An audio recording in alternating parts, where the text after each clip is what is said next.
here's my family. We are super happy in this picture. And most of the time we are. However, we all have our saboteurs. Like my controller comes out sometimes. It needs to go this way. What can I do? My wife sometimes is like the hyperachiever. Get this done, get this done. Sometimes. Uh, Oldest daughter there, definitely controller. You're not giving me what I want. I'm going to make you uncomfortable until you do it for me. I'm going to control the situation. The baby, we don't know yet. So yeah, here's as part of the program, there's a free saboteur assessment, which shows the extent of which ones dominate your behavior and thinking and emotions when you're stressed out or overwhelmed. And this is Sarah, and she was a corporate vice president, and she had the stickler and the hyperachiever. Now on paper, in a corporate environment, we're having nearly flawless results. The stickler perfect results is amazing. That's what business is about in a corporate environment. Results, results, results. Yeah. But there's people. There's a team. You have to interact with people. If you're in charge of a team, or if someone is in part of a team and everything has to be perfect, the whole rest of the team is going to they're going to be frustrated and stressed out because you can never please the perfectionist or the stickler. You can never make anything perfect, even when it's already good enough. And the hyperachiever, if someone is a hyperachiever, let me back up. If they have hyperachiever tendencies, they only feel good when the result is achieved. And then other people get stressed out because they're only happy when that person is happy. And then the hyperachiever tendency is to be anxious when there isn't a result or an achievement right in front of them. So works great for producing nearly flawless results, doesn't do well with human relationships. And the great thing is we work on just the top two here, the stickler and the hyperachiever. By intercepting them, the saboteur interceptor, all the other saboteurs get weaker and weaker.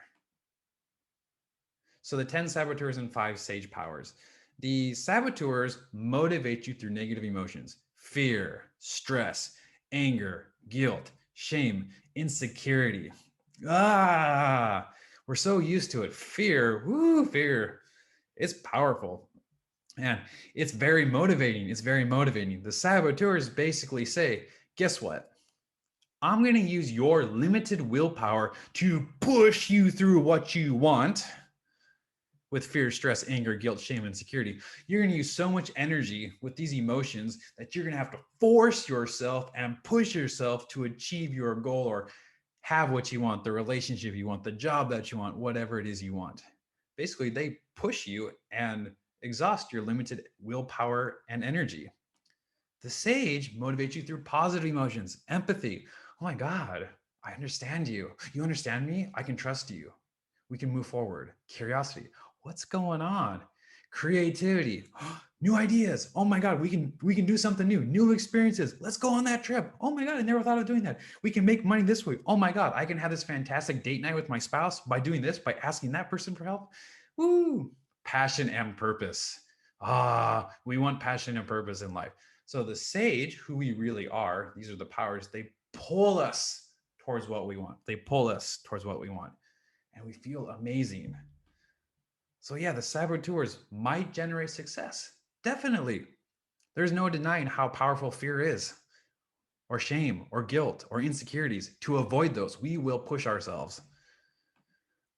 The sage will generate your highest success and sustained happiness. I mean, when you look back on your life, what would you rather have done more? Generated your definition of success and not being happy, or having your definition of success and being happy as much as possible? Which brings up the question, are negative emotions good for you? The saboteurs are there. We do get stressed out. We do get overwhelmed. We get angry. We get irritated. We feel insecure. It's part of who we are. We are human beings. So are they good for you? Are they desirable? Do we want them? Think about it like this. When you're feeling stressed out, overwhelmed, angry, irritated, scared of something, fear, it's not pleasurable. It's painful. It's like putting your hand on a hot stove. Is pain good for you? You're going to feel that pain. So ask yourself, is it good for you?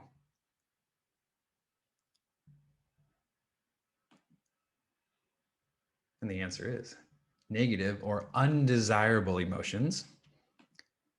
They are helpful for 1 second as an alert signal.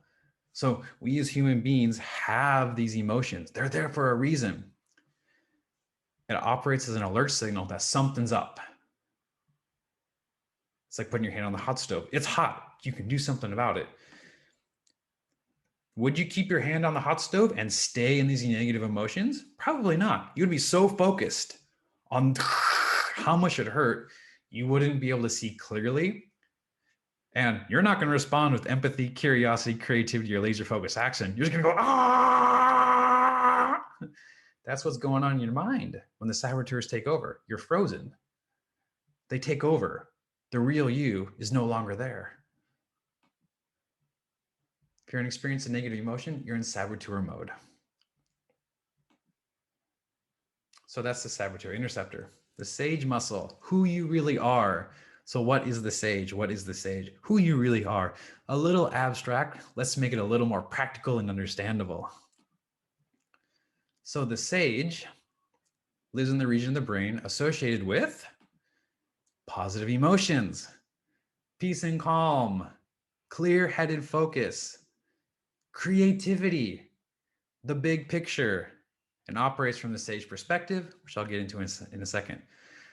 Positive emotions, I'm happy, I'm peaceful, I'm calm, I'm joyous. I feel great, adventure, freedom, inspiration, peace and calm. Clear-headed focus, I know what to do. Creativity, oh my God, there's different ways to be happy, joyful, make money, whatever you want to do, have a great relationship with the kids, the spouse, the big picture. You can see the big picture. Oh, it isn't just me. It's about me. It's about my partner. It's about my kids. It's about my coworkers. It's about my job. The big picture makes it easier to understand what you really want, who's involved, and what you can do about it. Which leads into the sage perspective. What is that? Every opportunity or circumstance can be turned into a gift and opportunity. Everything. All the time. Kind of superlative, a lot of superlatives in there. The kind of aim or goal is to do this as much as possible. So let me tell you the stallion story. This is an ancient Chinese parable. Stop sharing the screen for a second to share this story.